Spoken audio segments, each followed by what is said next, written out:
All right, so what we've got today is a review on a 24-inch Woodcraft pack axe from Council Tool.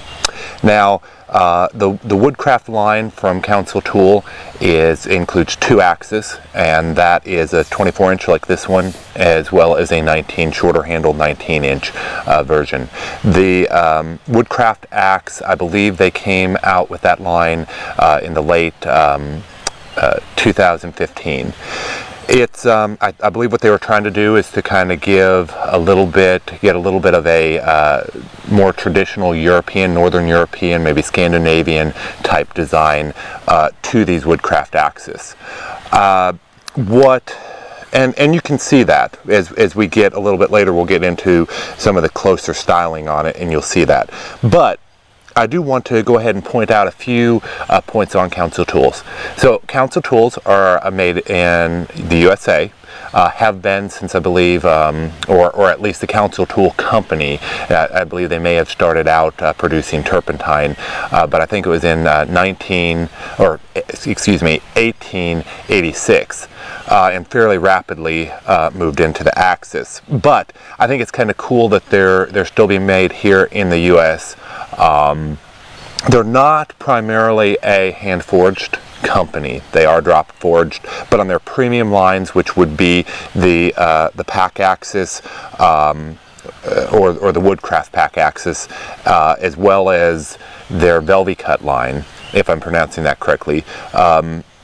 They take a lot more care in those than a normal, drop forged. People hear the term drop forged, myself included, and we're kind of, hesitant because you can lose a lot of steel integrity, and the carbon grains will not line up, and so you can lose a lot of durability and sharpening quality there to a drop forged axe.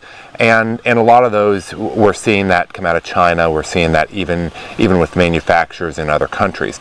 And their lower lines, if a company's careful, they can even, bypass that by taking a little bit more care in how they line it up and what have you. On Council Tools, on their premium lines, they do a fantastic job. I've heard people describe it as they roll the steel to line up the carbon grains.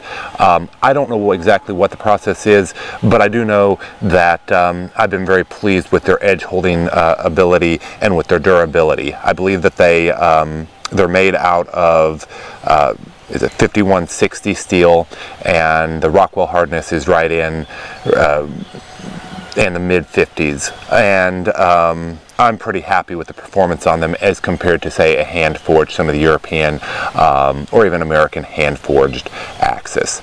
So, before I get too long-winded here, let's go ahead and move on. Their facility is fairly small. I would actually in the future like to go ahead and do maybe an interview and a tour of the plant there in North Carolina. It's kind of there, not too far from the coast. You get a lot of pine forest and sandy, like that part of the country, and just neat to keep some of the manufacturing here in the U.S. So definitely a plus in my mind. But let's go ahead and move on. We'll look at some of the fit and finish and the measurements.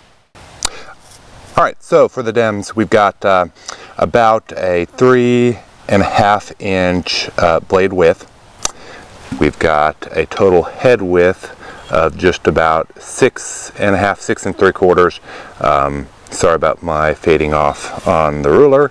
Got a head or a pole width of just over an inch, probably more like an inch and an eighth. And for anybody interested, we'll go ahead and run the pole. Height is about just over 1 3/4.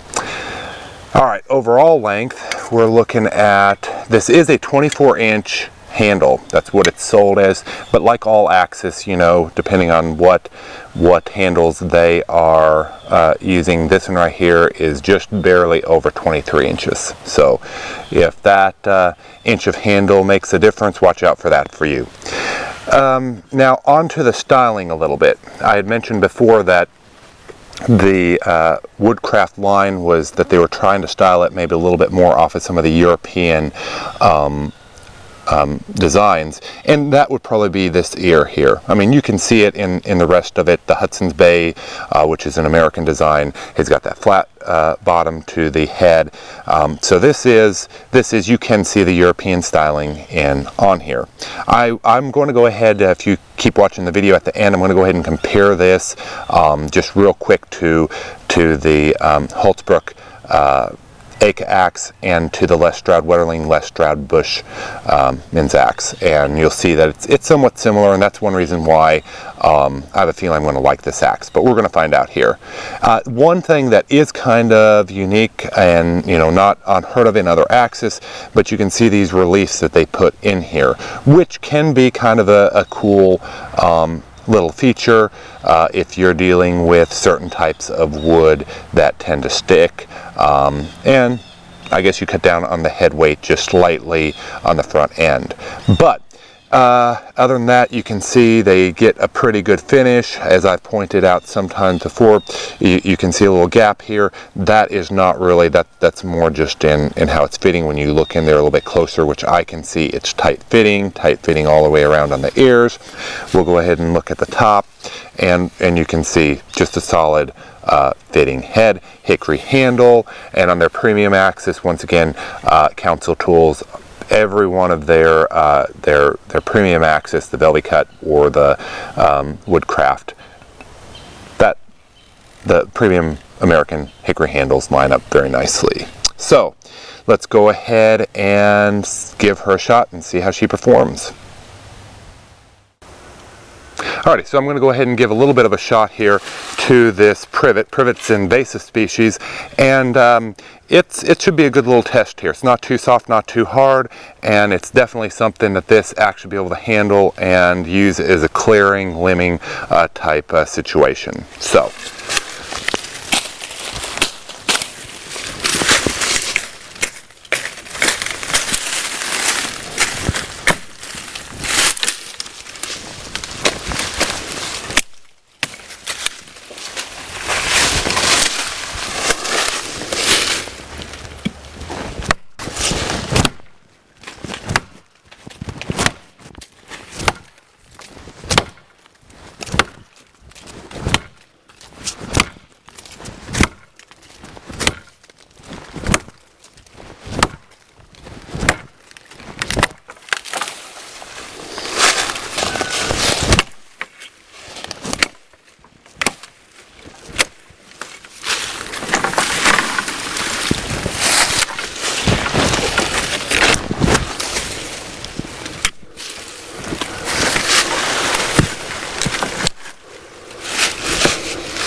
So a good pack axe ought to be able to handle a little bit of kindling splitting. So let's see. Already given it one good whack on the opposite side. I'm trying to do a double.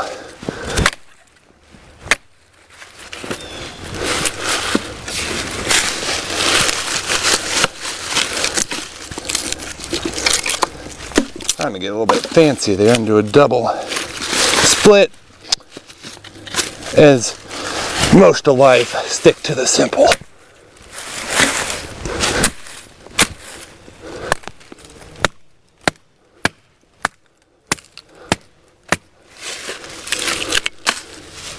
So, pretty happy with that.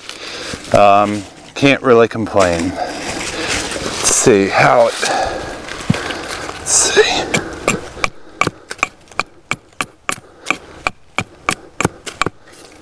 So, pretty good little bushcrafting axe.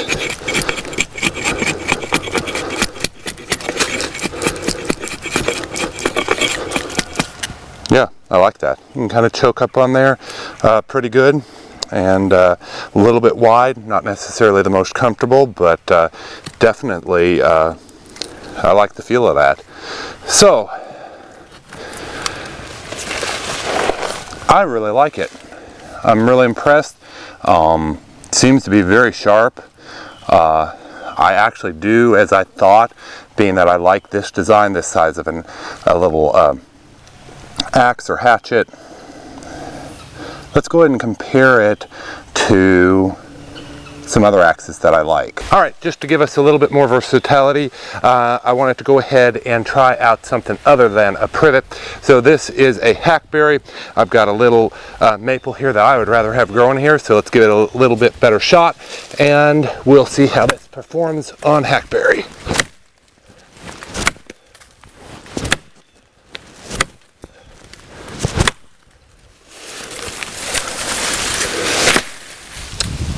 About as good as privet hedge. Very happy with it.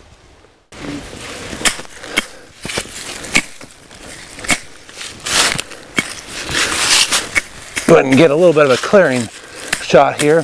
These privets are just nasty, invasive wood. Okay, so I like the design. Let's go ahead, as I mentioned, and give it a little bit of a compare. All right, so for a comparison, I've got the 24-inch pack axe from Council Tool right here. I've got, moving back, got the Holtzbruck Aka axe, and then last but not least, got the Wetterling Les Stroud Bushman's axe. So, as you can see, design somewhat similar. Obviously, somewhat not similar. However, you've got that 24-inch handle, you've got about the same size head, and somehow this just really, what I've liked on these axes, if you have watched our other videos, other reviews on these two axes, which make sure you can go to the link and see those, but they cut just the way that the grind is, and it's similar, even though it's different, it's similar, and the cutting just to me is ideal. These three I would rank right up there. If I was going out to purchase one single axe, or to add a new axe to my collection, it would be one of these three. These are just, to me, this would be one of my go-to axes. Obviously, the Les Strouds are probably no longer available. You could check out yard sales or eBay. The Aka is available. Check that out. And I'm giving a really good review to this Council Tool 24-inch Woodcraft pack axe. Like the design. Once again, I'll point out, you've almost, because of this relief in here, you've almost got like a little bit of a wedge to the blade. I don't know if I did not get into anything too large, but I'm wondering if that may even help it with sticking. It seemed to me like possibly on that privet hedge that it did. So keep that in mind. But there's really, I really have no complaints whatsoever in this axe. Other than I'm missing an inch of handle. So go figure on that one. That's not uncommon on these premium axes though. So let me go ahead and set these aside and I'll finish up. Final of the final review. I like it. Okay, one thing I did forget to mention, comes with a genuine leather, American leather blade guard. Love it. Heavy quality, snap, steel head, made in the USA. Premium hickory handle, made in the USA. Good all-around axe. Make sure, check out our other reviews, check out our other videos, of course, and like, subscribe, and if you've got anything that you want us to review, let us know. Shoot us a message, we'll do our best. Look forward to seeing you in our next review. Have a good afternoon.